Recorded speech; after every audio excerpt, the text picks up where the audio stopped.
안녕하세요. 이제 갓 돌이 지난 어린 아기를 키우고 있는 30대 여성입니다. 저는 어릴 때 부모님이 사고로 돌아가셔서 시골에 계신 할머니의 손에서 자라게 되었어요. 그래도 할머니가 저를 금이야 오기야 키워주셔서 부모님의 그늘 없이 자존감 높은 사람으로 성장할 수 있었고, 그 덕인지 좋은 회사에 취직해서 돈도 또래보다 조금 더 많이 벌 수 있었습니다. 그러다가 원수 같은 전 남편을 만났고 연애하던 중 뜻하지 않게 혼전 임신이 되었어요.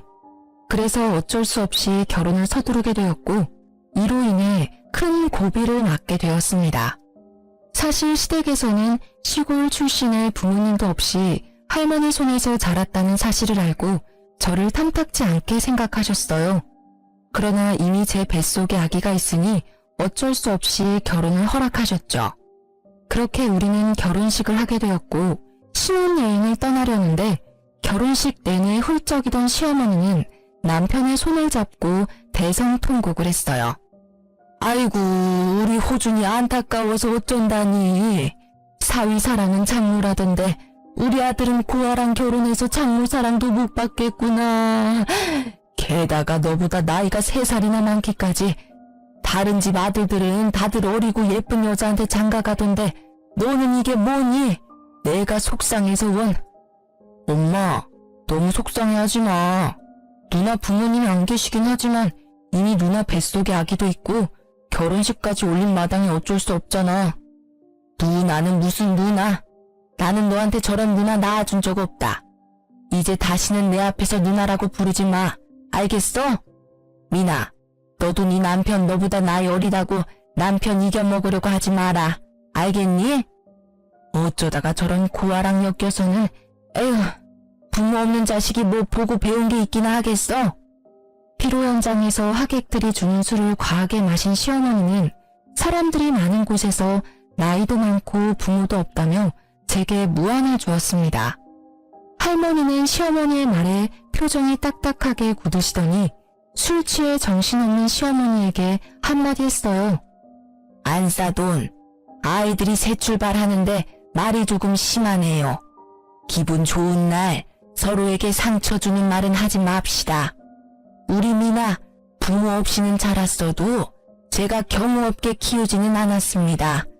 아직 우리 미나에 대해서 잘 모르는데 배경만 보고 일방적으로 오해하면 곤란해요. 그리고 이미 사람들 앞에서 결혼식도 올렸고 무엇보다 아이들 사이에서 아기가 생겼는데 어째요. 이제 마음에 안 들어도 받아들이셔야지 않겠습니까? 우리 미나 잘할 테니 오해하지 말고 잘 봐주세요. 솔직히 말해서 미나가 임신만 안 했어도 저희 결혼 안 시켰어요. 우리 귀한 아들 호준이가 나이도 많고 부모 없는 사람이랑 결혼한다는 게 말이 됩니까? 쟤는 왜 임신이 되어서 우리 아들 인생을 망치는지. 시어머니는 눈에 눈물이 그렁그렁해서는 계속 상처되는 말을 했습니다. 할머니 역시 시어머니의 말에 참지 못하고 화를 내려던 찰나 시아버지가 할머니께 허리를 숙이며 정중히 사과했어요. 사돈 어르신, 안사람이 오늘 과음해서 말 실수하네요. 죄송합니다. 사실 너무 갑작스러운 결혼이라 제대로 준비하지 못하기도 했고 유일한 아들 자식이라 많이 속상한가 봅니다. 저희도 미나가 딸이라고 생각하고 예쁘게 보도록 노력할게요. 호준이랑 미나는 비행기 시간 늦겠다. 여기 걱정 말고 어서 출발하거라.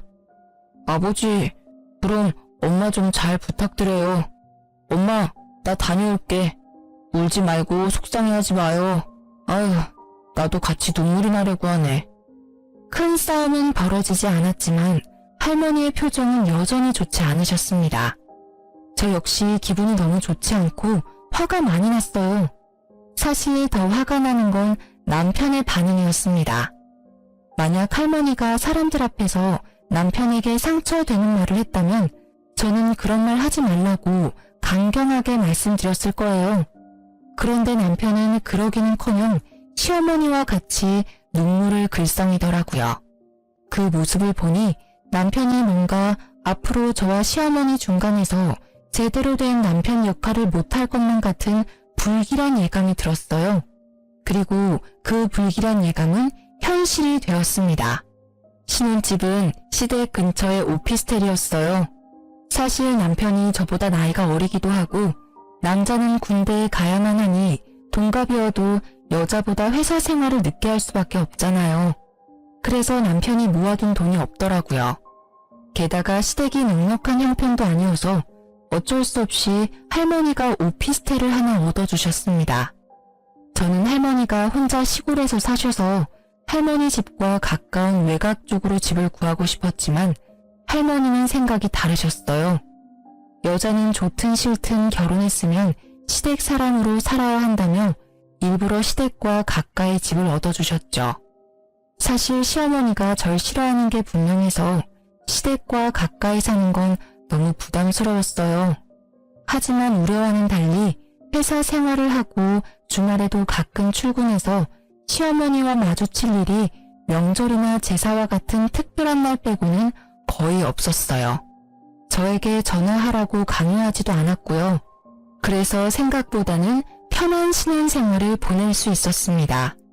그러다가 출산일이 임박해서 출산 휴가를 받고 집에서 쉬며 아기를 맞이할 준비를 하고 있었어요. 그러던 어느 날 남편은 출근하고 집에 혼자 있는데 시어머니한테 전화가 왔습니다. 너는 어쩜 집에서 쉬고 있으면서 나한테 점심 같이 먹자는 소리 한 번이 없냐? 연락도 먼저 하는 법이 없고. 솔직히 그동안은 너가 회사 다니느라 바쁜 것 같아서 그냥 있었는데 정말 너무 무심한 거 아니냐? 죄송해요. 사실 그동안 회사에 다니느라 출산 준비를 못해서 집에 있지만 바빴네요. 앞으로는 전화도 자주 드리고 할게요. 다른 집 며느리들은 시어미가 이런 이야기 하기 전에 전화도 자주 하고 같이 뭐 먹으러 가자, 어디 구경 가자고도 하면서 딸처럼 잘 지낸다던데. 어쩜 너는 그렇게 애가 무뚝뚝하고 애교도 없니? 네가 나이가 많아서 그런가? 그건 그렇고 너 아기 출산하고 나서 산후조리 어떻게 할 거니? 출산하고 나서는 산후조리원에 들어가서 몸조리 해야죠. 이미 예약도 했어요. 돈 아깝게 산후조리원은 무슨.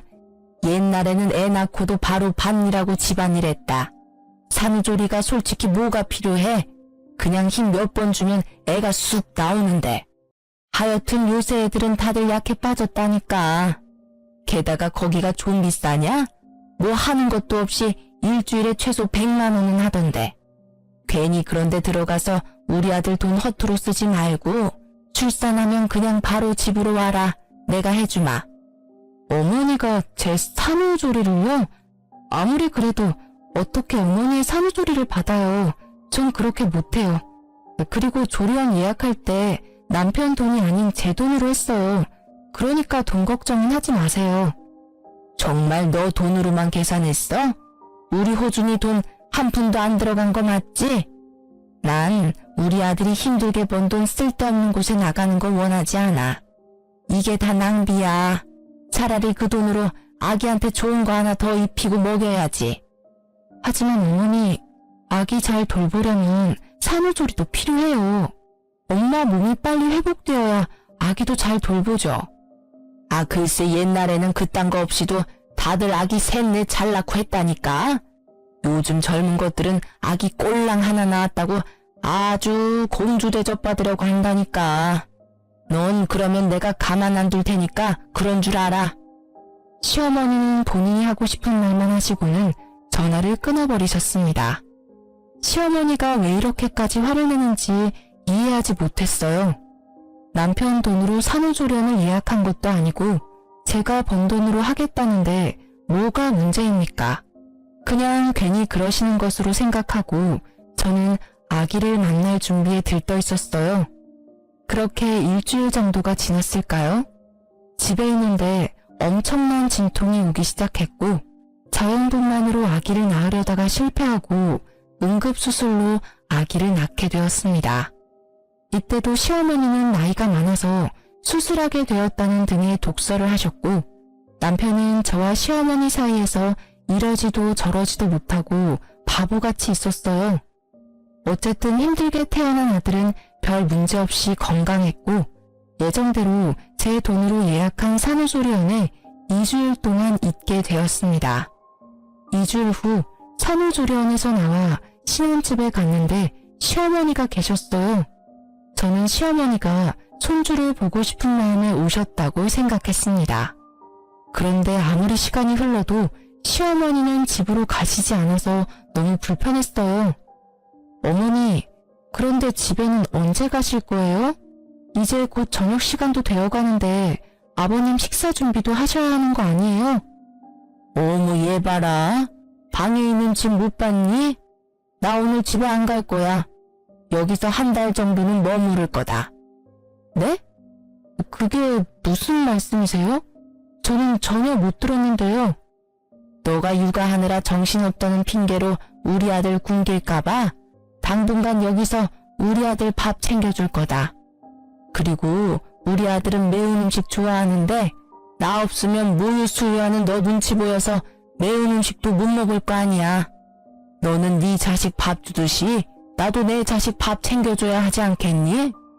시어머니의 말씀에 너무 기가 막혔습니다. 그런데 더 기가 막힌 것은 이어지는 남편의 말이었습니다. 맞아. 나는 미역국도 싫어하고 밍밍한 음식은 더 못 먹어.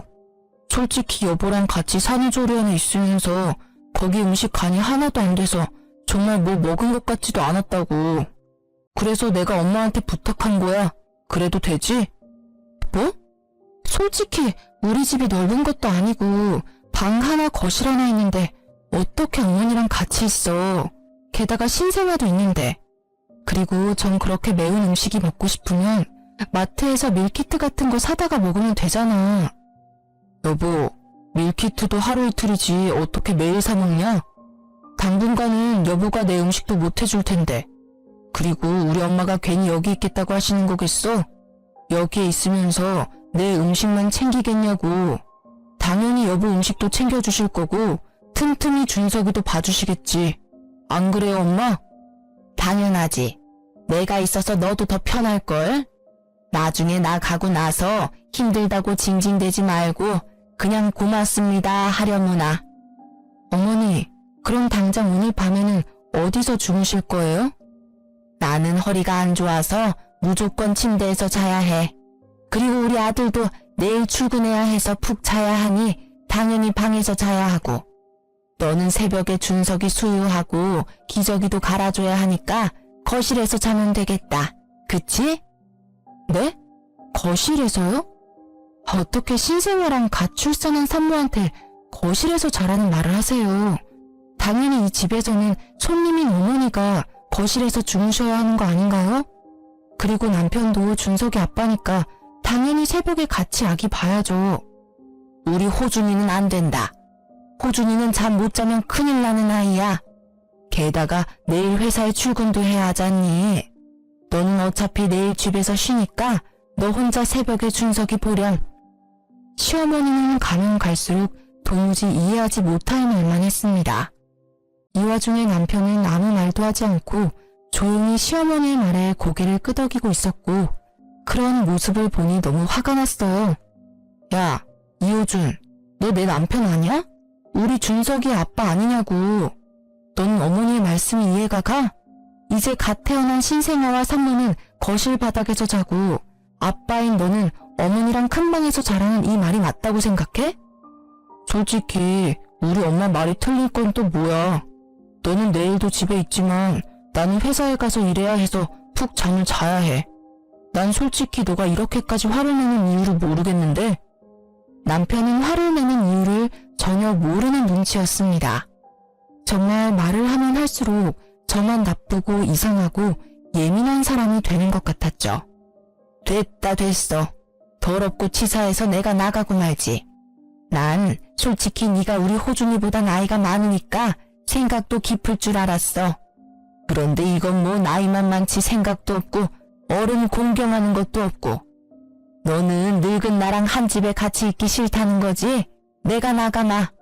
대신 박민아 너 나중에 힘들다고 육아 따위는 바라지도 말아라. 죽이 되든 밥이 되든 네가 알아서 네 힘으로 준석이 키워. 알겠어? 마음에 하나도 안 들어. 나 간다. 엄마, 이렇게 가시면 어떡해. 내가 마음이 불편하잖아. 아, 그러게 넌 왜 그딴 말을 해서 우리 엄마 속상하게 만들어? 우리 엄마가 너 도와준다잖아. 그런데 꼭 그딴 식으로 비꼬아서 말을 들어야 해? 얼른 사과 안 해? 남편은 어서 사과하라고 강요했지만 전혀 그러고 싶지 않았습니다. 결국 아기가 처음 집에 온 날은 이렇게 싸움으로 끝나고 말았네요. 그 뒤로 전쟁 같은 육아가 시작되었습니다.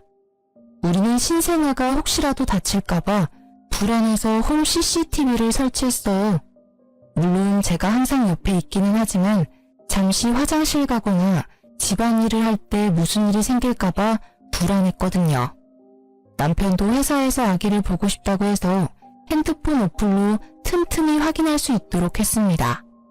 감시당하는 느낌이라 조금 불편하긴 했지만 그래도 남편이 회사에 있는 시간 동안 아기가 얼마나 보고 싶겠어요. 그 마음이 이해가 가서 그러라고 했네요. 그렇게 생활한 지 일주일이 지났습니다. 그날은 날씨가 갑자기 더워져서 아기 얼굴에 빨갛게 태열이 올라왔더라고요. 그래서 속사계를 풀고 부채질을 해주고 있었습니다. 조그마한 손과 발을 보며 귀여워서 어쩔 줄 몰라 하고 있는데 시어머니한테 전화가 왔어요. 얘, 잘 키우고 있어? 설마 팔다리 다 내놓고 키우고 있는 건 아니지? 아기들은 온도에 예민해서 추위 잘 타니까 팔다리 잘 감싸줘야 한다. 신생아가 감기 걸리면 난리나. 요새는 병원에 소아과 의사들도 없어서 아기들도 잘 안 받아준다더라. 그러니까 어서 속사계로 꽁꽁 싸매줘라. 속사계로 싸매면 땀띠 나서 고생할까봐 더 걱정되었지만 여기서 더 말하면 시어머니의 잔소리가 끊이지 않을 테니 그냥 대충 알겠다고 하고 전화를 끊었습니다. 그리고 당연히 속사계도 하지 않았죠. 그런데 30분이나 지났으려나요? 시어머니한테 또 전화가 왔습니다.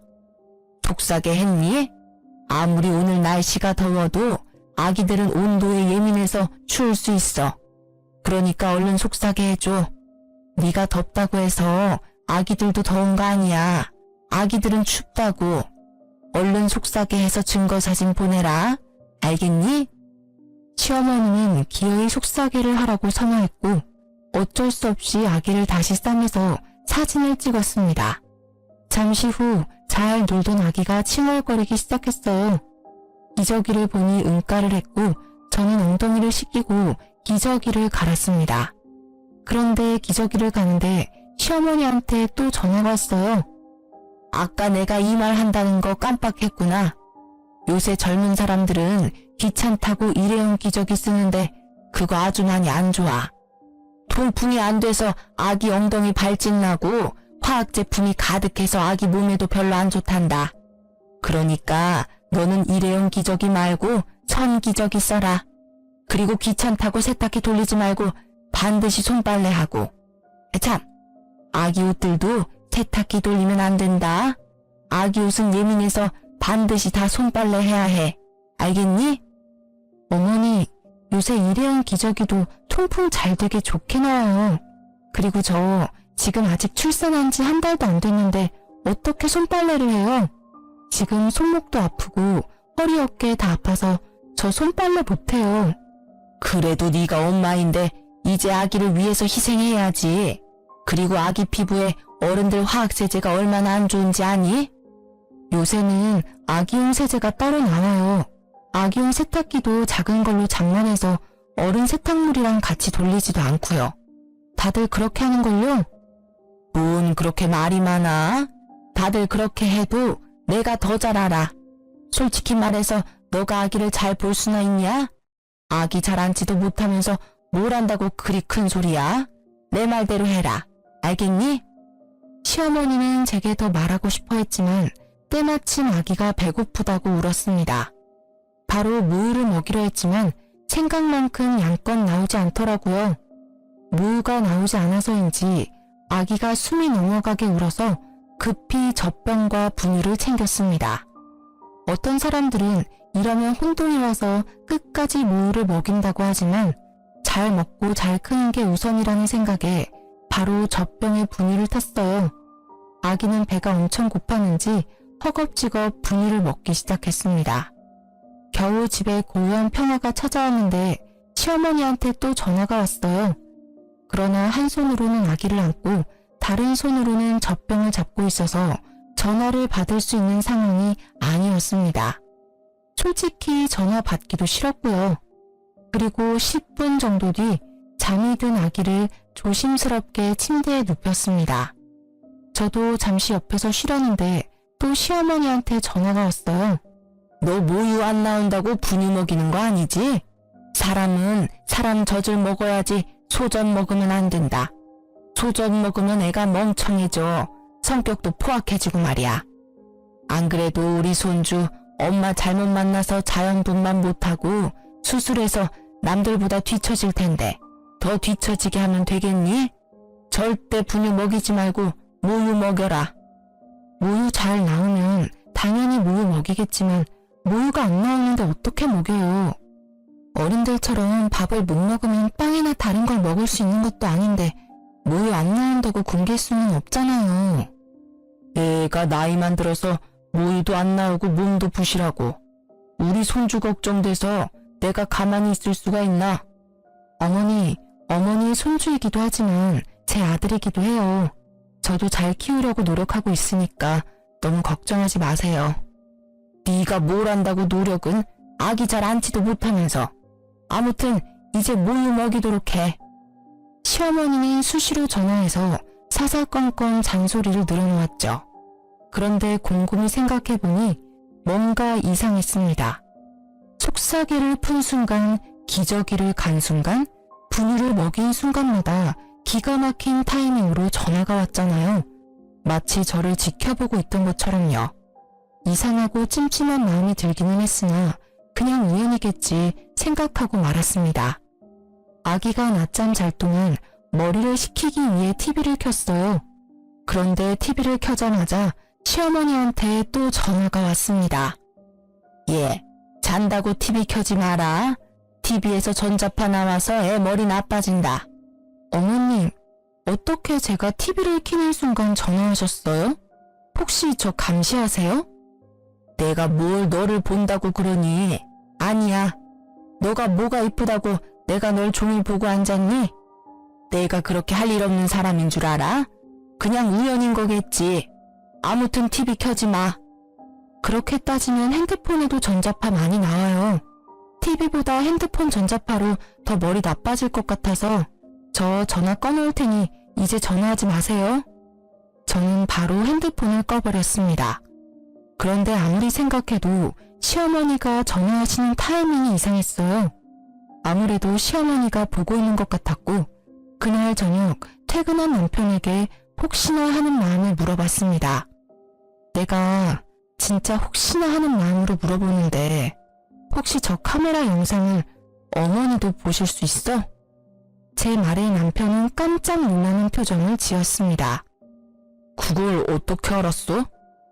이 반응은 뭐야? 그럼 계속 어머니가 내가 이 집에서 뭐하고 있는지 다 보고 계셨던 거야? 아니, 그걸 어떻게 알았냐고. 아기 속삭에 푸는 순간, 기저귀 가는 순간, 분유 먹이는 순간 시어머니한테 전화 오더라. 이거 하지 말아라, 저거 하라 하면서 사사건건 전화로 잔소리해 대셨어. 와, 정말 소름 끼친다. 어쩜 그래? 엄마가 매일 보고 싶으시다잖아. 그런데 엄마가 집에 매일 온다 그러면 누나가 싫어할 거 아니야. 어차피 나도 보는 중인데 엄마도 같이 보게 해드렸지. 그럼 안 돼? 만약에 우리 할머니가 너 보고 싶다고 너네 회사랑 집에 CCTV 설치하고 계속 보고 있다면 너는 기분 좋겠냐? 어머니한테 당장 어플 지우라고 해야겠다. 나는 그런 감시당하면서는 못 살아. 저는 시어머니한테 전화를 걸었고 남편은 왜 굳이 그렇게까지 해야 하냐며 제 전화를 빼앗으려 했습니다. 그러나 마치 기다렸다는 듯이 바로 받더라고요. 어머니, 그동안 CCTV로 저랑 아기 다 지켜보고 계셨죠? 지금 저와 남편이 싸우는 모습도 다 보고 계셨겠네요. 전 그렇게 감시당하는 기분으로 못 삽니다. 당장 그 어플 삭제하세요. 네가 뭔데 내 핸드폰 어플을 지워라 말아야. 그래, 내가 그동안 너 집에 있는 동안 몰래 보긴 봤다. 그런데 내가 뭐 보고 싶어서 본 줄 알아? 너 신생아 처음 본다며?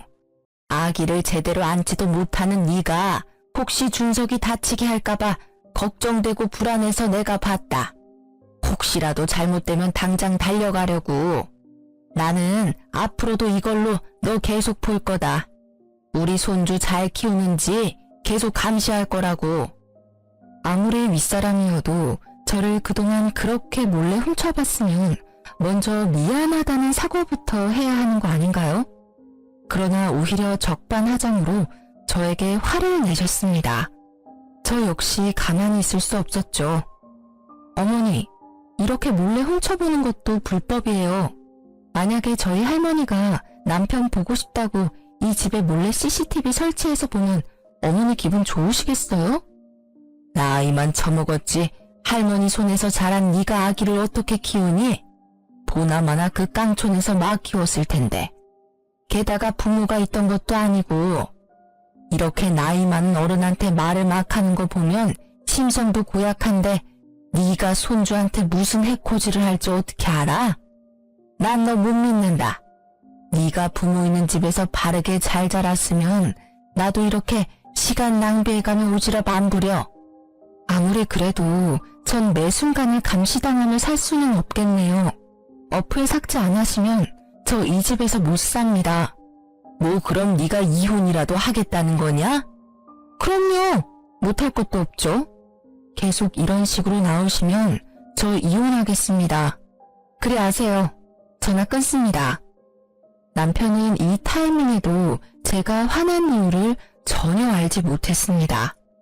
우리 엄마가 혹시라도 준석이가 아프거나 하면 바로 달려와서 너 도와주려고 그러는 건데 너무하는 거 아니야? 어쩜 이렇게 우리 엄마의 마음을 몰라? 네 생각만 해. 너같이 시어머니를 우습게 하는 사람은 아마 세상 천지에 없을 거다. 참나. 그럼 나도 할머니한테 CCTV 보게 해도 되는 거지? 우리 할머니도 준석이 보고 싶으실 텐데 그렇게 하자. 아주 그냥 우리 이 집에서 밥 먹고 자고 쉬는 매 순간 다 할머니며 시댁에 다 공유하자. 그럼 됐냐? 어? 서로를 이해하지 못하며 계속 싸웠고 언성은 점점 높아져만 갔어요. 한창 싸우고 있는데 시어머니가 또 전화했습니다. 그만 싸워. 그래, 내가 네 뜻대로 어플 지웠다. 그러니까 우리 아들 그만 잡으라고. 제가 어떻게 믿어요? 솔직히 지웠다고 말하고 안 지우면 되는 것 아닌가요? 지금이라도 가서 내가 어플 삭제한 거 보여주랴? 지금 가? 아니요. 어머니께서 지우셨다니 뭐 믿어야죠. 만약이라도 저 몰래 계속 보고 계시면 저 준석이 데리고 바로 이혼하겠습니다. 일단 어플을 삭제시켰지만 그 뒤로도 시어머니와 남편에 대한 불신과 미움이 가득 남아있었습니다. 하지만 시아버지와는 사이가 좋았어요. 시아버지는 항상 제게 아들을 낳아줘서 고맙다고 표현해주시는 유일한 분이세요. 사실 시아버지는 상가에서 경비 일을 하고 계셨지만 벌이가 좋은 편은 아니었어요. 두 분이 사치스러운 생활을 하시지 않았지만 요새 같은 고물가 시대에 경비 일로는 먹고 살기가 쉽지 않더라고요. 그래서 결혼 후 시댁에 100만 원씩 용돈을 보내드리기로 했었습니다. 처음에는 크게 무리되지 않았으나 아기가 태어나니 의외로 돈 나갈 곳이 많았어요. 게다가 출산 휴가로 제 월급이 사라져서 남편 월급만으로 생활하기가 빠듯했습니다. 그래서 한 푼이라도 아끼고자 시댁에 용돈 주는 걸 줄이자고 말했어요. 여보, 우리 시댁에 용돈 줄여야 할 것 같아. 휴직 중이기는 하지만 지금 내 월급이 많이 줄어서 생활비가 반으로 줄었고 준석이 앞으로 나가는 돈도 많아서 매달 100만 원은 너무 무리야. 아, 뭐? 어떻게 그런 소리를 해? 야, 원래 자식은 결혼하면 부모님한테 효도해야 하는 거야. 너무한 거 아니야? 남편은 불같이 화를 내더군요. 용돈을 아예 없애겠다는 것도 아니고 형편에 맞게 줄이자는 게 이렇게까지 화를 낼 일인가 싶었습니다. 내가 언제 용돈 안 드리겠대? 그냥 줄이자고. 아니, 그러면 아예 우리 할머니한테도 똑같이 100만 원 보내.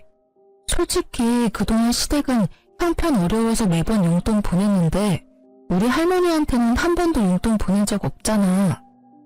뭐라는 거야. 할머니는 농사로 계속 돈을 버시고 계시잖아. 그리고 시골에서 혼자 사시고 직접 농사 지으시는 데다가 집도 할머니 집이라서 월세나 관리비도 안 들 텐데 돈 들어갈 곳이 어딨어? 반대로 우리 집은 아버지만 일하시니 얼마나 힘들겠냐? 넌 우리 집은 생각 안 하냐? 사실 시댁은 시아버지만 일하시고 시어머니는 평생을 전업주부로 사셨습니다. 시어머니가 몸이 특별히 불편하거나 하신 것은 아니고 그냥 집에서 쉬는 걸 좋아하세요. 그런다고 집안일을 엄청 잘하시는 것도 아니고요. 그냥 배짱이 같은 성격을 가지신 분입니다. 그렇게 힘드시면 이제 어머니도 마트 같은 곳에서 아르바이트라도 하셔야 하는 거 아니야? 어머니가 어디 많이 아프신 것도 아니고 건강하시잖아. 오히려 적당히 일하면 사람이 더 활력이 넘치고 건강이 더 좋을 수도 있다고. 뭐? 내가 너랑 말을 말아야지 진짜. 어휴. 남편은 집 밖으로 나가버렸고 저는 이해가 가지 않았어요. 고혈압, 당뇨 같은 성인병 하나 없으시고 아주 건강한 시어머니한테 아르바이트 하라는 게 그렇게 잘못된 일인가요? 물론 경제적으로 부유하면 아르바이트는 안 해도 되겠지만 사실 그것도 아니잖아요. 그럼 당연히 조금이라도 건강하고 시간 있을 때 아르바이트라도 해서 돈을 벌어야 하는 거 아닌가요? 그러나 남편은 시어머니가 밖에서 일한다는 것 자체를 용납하지 못했습니다. 남편은 그렇게 화를 내며 나가고 저는 그러든 말든 큰 방에서 아이를 재우려는데 현관문 여는 소리가 들리더라고요. 당연히 남편이 다시 들어온 것으로 생각하고 마저 재우고 있었습니다. 그런데 집에는 남편만 들어온 게 아니었어요. 시아버지와 시어머니도 함께 있었습니다. 부모님을 사랑하는 마음이 바다같이 넘치던 남편은 제가 한 말을 고스란히 이르러 시댁에 쫓아간 거죠. 시어머니는 큰 방에서 준석이를 재우는 저를 발견하시고는 제 머리채를 잡으셨습니다. 야, 우리 호준이에게 내 용돈 줄이라고 했다며? 네가 감히 어떻게 그런 말을 해? 네가 뭔데? 갑자기 달려드는 시어머니 때문에 저는 아기를 놓칠 뻔했습니다. 놀란 아기가 자지러지게 울고 저는 시어머니한테 참지 못할 정도로 화가 났어요. 아직 목도 가누지 못한 아기를 안고 있는 사람 머리채를 잡는 게 말이 됩니까? 어머니, 미쳤어요? 지금 이게 뭐 하는 짓이에요? 아기 안고 있는 거 안 보여요? 뭐 하는 짓? 너야말로 뭐 하는 짓이냐? 감히 어른들에게 주는 용돈을 줄여? 나, 네 남편의 엄마다. 당연히 나를 부양할 의무가 있다고. 그렇게 따지면 저도 저를 키워주신 할머니 부양할 의무 있어요. 그리고 제가 뭐 아예 없애겠다는 것도 아니고 줄이자는데 이게 이렇게까지 화낼 일인가요? 참고 또 참았는데 더는 안 되겠네요. 이혼하겠습니다. 이혼? 그래, 잘 됐네. 나도 너같이 싹수 없는 며느리 따위 필요 없다. 처음부터 너 다 마음에 안 들었어. 이혼해 둘이. 시어머니가 제 머리채를 붙잡고 화를 크게 낼 동안 남편은 옆에서 아무런 말도 하지 않았습니다. 그리고 시어머니와 함께 온 시아버지도요. 제 편인 줄로만 알았던 시아버지 역시 저를 가족으로 생각하지 않으셨던 거죠. 시아버지는 시어머니와 저의 싸움을 가만히 지켜보시더니 한마디 하셨어요. 이래서 집안에 여자가 잘 들어와야 하는데 어쩌다가 저런 쓸모없는 물건이 들어와서는 어휴, 우리 집이 어떻게 될런지. 시아버지의 말에 더는 이딴 집에서 살 이유가 없다고 생각했습니다. 그래서 아기를 데리고 육아용품이며 제 짐을 다 챙겨서 할머니 집으로 갔어요. 할머니는 오밤중에 갑자기 손주까지 데리고 나타난 저를 보곤 깜짝 놀라셨죠. 그동안 시댁에서 있었던 일을 하나도 빠짐없이 다 말씀드렸고 할머니는 화를 버럭 냈어요. 뭐? 너 왜 그동안 이렇게 무시당하면서 살았어? 내가 너한테 그렇게 당하고만 살라고 가르치디? 감히 우리 소녀딸한테 그딴 막말을 해? 그딴 집구석과 이혼할 때는 하더라도 그놈의 집구석 자신들이 벌인 일들 후회하게 해줘야겠다. 할머니는 지금 당장이라도 시댁에 쫓아갈 기세로 나갔습니다. 하지만 밤 늦은 시간에 갈 수는 없잖아요. 내일 가자고 겨우 진정시켰어요. 다음날 할머니는 새벽 5시부터 저를 깨우셔서는 옆집 할머니 집에 아기를 맡겨두고 신혼집으로 찾아갔습니다. 갔더니 남편이 거실에서 코를 골며 잠을 자고 있었는데 어찌나 곤히 자던지 사람이 들어와도 모르더라고요. 순간 할머니가 화장실에 가셔서는 화장실에 있던 작은 바구니를 들고 변기통 물을 퍼내셨습니다. 그러고는 그 물을 자고 있던 남편의 얼굴에 부으셨어요. 똥물에 튀겨도 모자란 놈아. 내 귀한 손녀딸 너 하나 믿고 보냈는데 어떻게 우리 미나를 그렇게 무시할 수가 있어? 할머니 언제 오셨어요? 그리고 이 물은 또 뭐예요? 자다가 물벼락을 맞은 남편은 저승사자라도 본 것처럼 깜짝 놀라며 안절부절 못했습니다. 내가 너 돈 없다고 해서 이 집도 마련해주고 내가 너한테 용돈 한 푼 바란 적 있었냐? 있어 글놈아. 나는 너 같은 놈 내 손녀 사위로 못 봐준다. 둘이 갈라서. 그리고 당장 이 집 팔아버릴 거니까 당장 나가. 아니지. 그 전에 너네 집부터 먼저 가자. 너네 부모 만나서 내가 아주 땅을 치고 후회하게 할 거야. 이 못된 것들. 할머니는 남편의 멱살을 잡고 당장 앞장서라고 난리셨습니다. 쩌렁쩌렁한 할머니의 호통에 남편은 손을 벌벌 떨며 기다시피 시댁으로 향했어요. 시부모님은 아침 대바람부터 오신 할머니의 모습에 어쩔 줄 몰라 했습니다. 사돈어른이 아침부터 여기 무슨 일로 오셨... 아니 그런데 옷과 목걸이, 시계, 가방이 이게 다 뭐예요? 내 옷이 뭐요? 내가 뭐 못 입을 거 입고 왔어요? 이거 샤넬백 아니에요?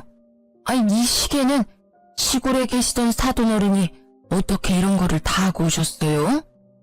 새벽 대바람부터 오느라 제대로 못 봤는데 할머니가 1,000만 원이 넘는 명품 옷에 300만 원짜리 목걸이, 3,000만 원짜리 시계에 명품백까지 메고 오셨죠. 사실 우리 할머니가 대대로 내려오는 부자 집안의 외동딸입니다. 시골에서 살기는 했지만 덕분에 전 부유하게 자랐어요. 그러나 할머니는 돈 있다고 떠벌리고 다니면 골치 아플 일만 생긴다면서 보유재산을 주변 그 누구에게도 말하고 다니지 않으셨어요. 시골에서는 항상 몸빼바지만 입고 다니셨고 명품 옷은 몇 벌 있긴 하지만 거의 꺼내 입지 않으셨습니다. 그랬던 할머니가 갑자기 명품을 휘감고 오셨으니 시댁에서는 얼마나 놀랐겠어요. 할머니의 모습에 입도 못 다물고 있었고 할머니는 그런 시부모님께 한 소리 했습니다. 이봐요. 시골에 산다고 사람 우습게 보지 마요. 시골에 살아도 내가 당신들보다 훨씬 더 돈도 많고 능력이 있다고. 할머니가 시부모님께 더 뭐라고 말을 하려고 했는데 남편이 갑자기 할머니의 손을 잡았습니다. 그러더니 세상 착한 미소를 짓더라고요. 할머님, 화만 내지 마시고 손주 사위 말 한번 들어주세요. 저와 누나 약간의 오해가 생겨서 이렇게 된 거예요. 오해? 개 풀 뜯어먹는 소리하고 앉았네. 야, 우리 미나가 안타까운 사정으로 부모는 빨리 잃었어도 너보다 더 잘 먹고 잘 살았어. 있어 글놈아. 우리 미나가 내가 죽으면 물려받을 재산이 100억이야 이놈들아. 1억도 없는 거지 같은 집안에서 어디 우리 집을 무시해? 난 거지들과 사돈 못 맺으니 빨리 도장 찍어. 할머니의 말에 남편은 무릎까지 꿇었습니다. 할머니, 제가 나이가 어려서 생각이 짧았습니다. 부디 노여움 푸시고 헛소리 집어치우고 당장 내 집에서 나가. 너네 신혼집 내가 사준 거 알지? 딱 하루 준다. 안 나가면 그 집에 있는 네 물건들 다 던져버리고 아주 박살 내버릴 테니까 그런 줄 알아. 어차피 살 날도 얼마 안 남았는데 이참에 뉴스 한번 나오지 뭐. 결국 남편은 신혼집에서 쫓겨났고 저는 바로 이혼하자고 했습니다. 그런데 할머니 재산이 탐이 났는지 합의를 해주지 않더라고요. 그러나 남편 놈과는 하루도 같이 붙어있을 자신이 없는 저는 일단 아이를 데리고 할머니 집으로 들어갔습니다. 그러던 어느 날 시부모님이 할머니 집까지 찾아왔어요. 두 분은 할머니를 보자마자 무릎까지 꿇으시더니 조심스럽게 입을 열기 시작했습니다. 사돈 어르신, 정말 죄송합니다. 제가 아들 자식이 하나뿐이라 오냐오냐 키워서 이렇게 되었네요. 제가 아들 자식 잘 단독시키고 미나에게도 진심으로 사과할 테니 제발 우리 아들 받아주시면 안 될까요? 그쪽은 이미 글러먹었어. 이 상황에서도 아들 탓을 하는 게 제대로 된 부모인가? 참된 부모는 자식의 잘못도 다 안고 가는 사람일세. 나는 돈이 없는 사람은 괜찮아도 인성이 글러먹은 사람은 절대 용납 못해. 그래서 인성이 거지 같은 당신네가 우리 손녀딸의 시부모가 되는 꼴 절대 못 봐. 당신들 밑에서 자란 아들도 마찬가지겠지. 할머니의 단호한 말씀에 시아버지는 안절부절 못하며 어떻게든 할머니의 마음을 돌리려고 하셨습니다. 어르신, 제 안사람과 아들 녀석 때문에 화가 많이 나셨죠? 이게 다 집안관리 제대로 못한 가장인 제 잘못입니다. 그러니 저만 탓하시고 우리 가족들 용서해 주시면 안 될까요? 웃기는 소리 하지 말게나. 아무리 돈이 없어도 인성이 훌륭한 사람은 많아. 당신들은 돈이 없어서 사람 관리 못한 게 아니라 그냥 원래 인성 자체가 거지 같은 사람들이야. 나는 이제 우리 미나 당신들에게 못 맡기겠네. 아이고 어르신, 제가 다 잘못했어요. 그러니 제발 노여움 푸시고 한 번만 기회를 주세요. 기회는 사람 같은 사람들에게나 주는 거지 당신 같은 사람들에게 주는 게 아니야. 나는 이제 당신네들과 더는 할 말 없으니 나가. 지금 안 나가면 경찰 부를 거요. 할머니의 이름장에도 시부모님은 나갈 기색이 없다가 할머니가 정말 핸드폰을 들어 112를 누르는 걸 보여주자 그제야 나갔습니다. 이후로 할머니는 오피스텔을 팔아버렸어요. 그리고 저는 돌도 지나지 않은 어린 아들을 키우는 이혼녀가 되어버렸죠. 아들에게 온전한 가정을 주지 못한 게 안타깝기는 하지만 제 선택에 후회는 없습니다. 아마 앞으로도 제 인생에 결혼이라는 선택지는 없는 것 같네요. 하지만 아빠의 빈자리가 느껴지지 않도록 최선을 다해 키우겠습니다. 저희 할머니가 저에게 그랬던 것처럼요. 우리 아들이 배가 고픈지 칭얼대기 시작하네요. 전 이제 이야기를 마무리 지어야 할 것 같습니다. 지금까지 저의 이야기 들어주셔서 감사합니다.